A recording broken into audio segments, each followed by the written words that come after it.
Bismillahirrahmanirrahim. Assalamu alaikum viewers, I am Nurulan and you are watching Coding House. If you like my teaching style, then please like and share my video, leave a comment and subscribe my channel. Today our topic is Introduction to C++ language. It's C++ programming course and lecture 2.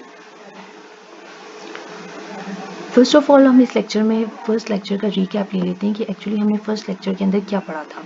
First lecture के अंदर हमने देखा था what is programming, programming क्या होती है, why we use programming, programming हम क्यों इस्तेमाल करते हैं and how programming is done, और प्रोग्रामिंग क्यों की जाती है।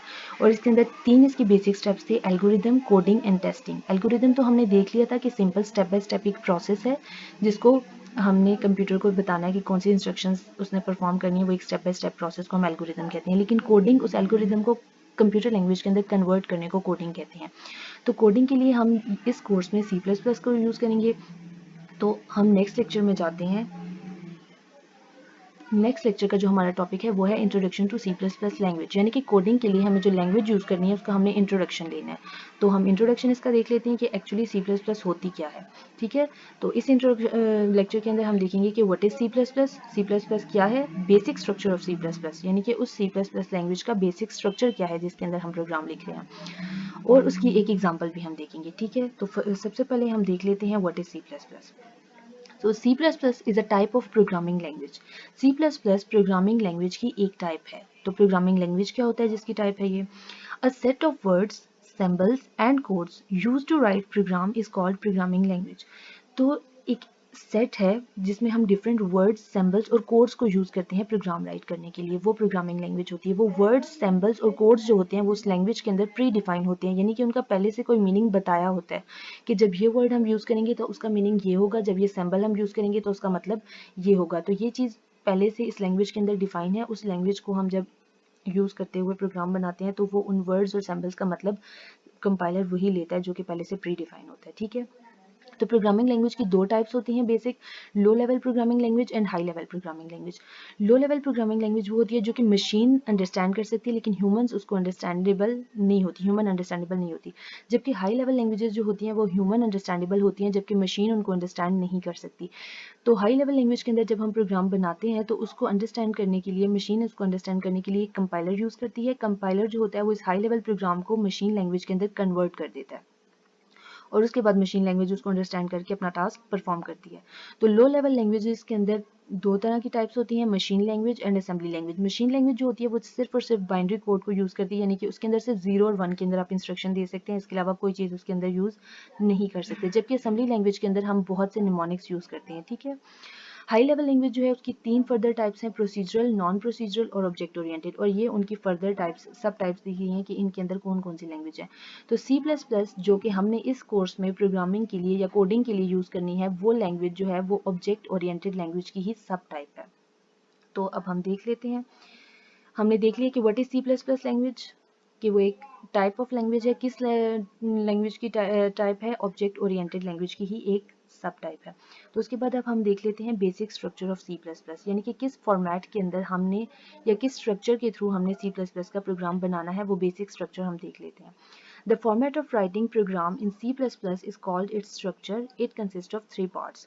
यानी कि जिस फॉर्मेट के अंदर हम C++ प्रोग्राम लिखते हैं उसे हम स्ट्रक्चर कहते हैं, और उस स्ट्रक्चर को हमने बेसिक 3 पार्ट्स के अंदर डिवाइड किया हुआ है। फर्स्ट पार्ट है उसका preprocessor directive, then main function and then program body. तो सबसे पहले देख लेते हैं कि प्री प्रोसेसर डायरेक्टिव क्या है। Preprocessor directive is an instruction given to the compiler before the execution of actual program.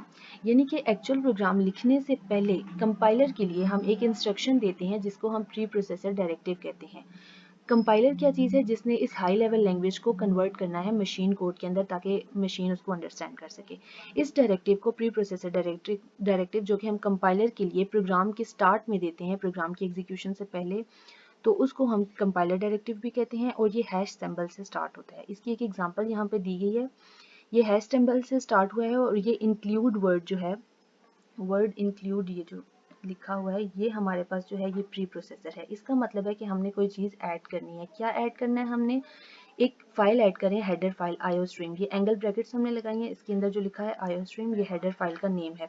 तो हमने हैश सिंबल इंक्लूड आईओस्ट्रीम लिखा है, इसका मतलब है कि हमने एक प्री प्रोसेसर दिया है कंपाइलर को और हम कंपाइलर से ये कह रहे हैं कि वो आईओस्ट्रीम फाइल को अपने पास ऐड कर ले, यानी कि क्योंकि हमने इस फाइल के अंदर से कुछ फंक्शंस या कुछ कीवर्ड्स यूज़ करने हैं अपने प्रोग्राम के अंदर, इसलिए हमने उसको ये कहा है कि वो इंक्लूड कर ले आईओस्ट्रीम फाइल को अपने पास। तो ये एक प्री प्रोसेसर डायरेक्टिव की एग्जांपल है। इसके बाद हम देख लेते हैं कि मेन फंक्शन। मेन फंक्शन जो होता है वो हमारा स्टार्टिंग पॉइंट है सी प्लस प्लस प्रोग्राम का। कोई भी C plus plus program main function के बगैर नहीं बन सकता, मेन फंक्शन लाजमी जुज है सी प्लस प्लस प्रोग्राम का। उसके बाद कोई भी ऐसा function C plus plus program का नहीं है जो कि मेन के बगैर एग्जीक्यूट हो सके। प्री प्रोसेसर हमारा स्टार्टिंग पॉइंट नहीं है, प्री प्रोसेसर सिर्फ हम कंपाइलर के लिए दे रहे हैं, हमारा स्टार्टिंग पॉइंट जो है वो मेन फंक्शन है।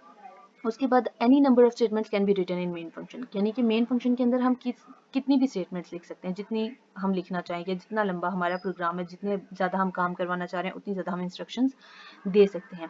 तो इसका सिंटैक्स क्या है? सिंटैक्स के लिए फर्स्ट ऑफ ऑल हम इस तरह लिखते हैं इंट मेन, उसके बाद कर्ली ब्रेसेस लगाते हैं और कर्ली ब्रेसेस के अंदर हम सी प्लस प्लस की स्टेटमेंट देते हैं जो कि इंस्ट्रक्शंस होती हैं जिनको हमने परफॉर्म कराना होता है।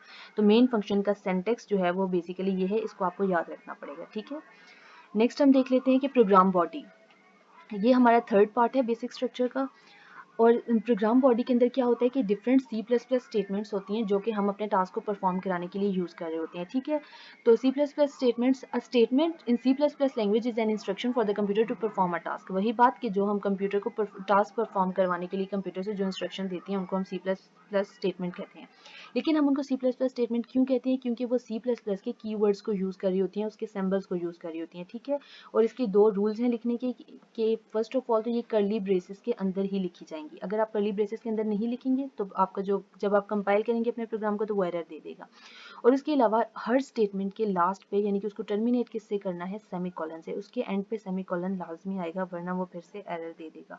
तो सी प्लस प्लस स्टेटमेंट को लिखने का तरीका क्या है कि सबसे पहले तो उनको हमने कर्ली ब्रेसेस के अंदर लिखना है और दूसरी बात हर स्टेटमेंट के एंड पे हमने सेमीकोलन लगाना है।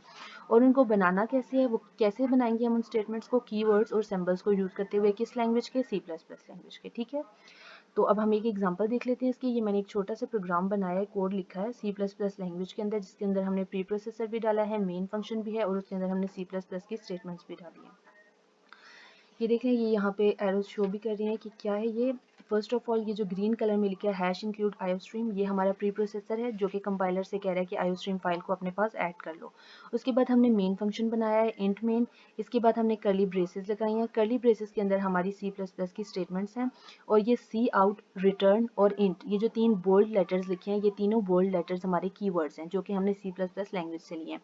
इसके बाद हमने सी आउट के बाद, सी आउट जो है ये कीवर्ड है, इस कीवर्ड का मतलब ये है कि आप कोई भी चीज़ अगर स्क्रीन के ऊपर डिस्प्ले कराना चाहते हैं तो उसके लिए हम सी आउट वर्ड यूज़ करते हैं, ठीक। ये दो एंगल ब्रैकेट्स हमने लगाई हैं, ये सी आउट के साथ लाजमी लगाती हैं और ये लेस देन के ही साइन लगते हैं, ग्रेटर देन साइन यहाँ पर आप नहीं लगा सकते, ठीक। उसके बाद इन्वर्टेड कोमास हमने लगाए हैं और सी आउट के बाद एंगल ब्रैकेट्स, उसके बाद इन्वर्टेड कोमास के अंदर जो भी चीज़ आप जैसी लिखेंगे वो वैसी ही बिल्कुल स्क्रीन के ऊपर प्रिंट हो जाएगी, ठीक है। जैसा आप लिखेंगे C plus plus programming as it is ये स्क्रीन के ऊपर प्रिंट हो जाएगा। ये एक सिंपल मैंने कोड लिखा है, ये सिर्फ समझाने के लिए था। इसको हम नेक्स्ट लेक्चर के अंदर कंपाइलर के ऊपर रन करके भी देखेंगे कि ये प्रोग्राम कैसे रन कर रहा है या नहीं कर रहा। अभी तक के लिए इतना ही। आज हमने सी प्लस प्लस का इंट्रोडक्शन देखा है। अगर आपको इस लेक्चर के अंदर कोई भी मसला है तो आप मुझसे कमेंट बॉक्स के अंदर पूछ सकते हैं। अभी तक के लिए अल्लाह हाफिज़।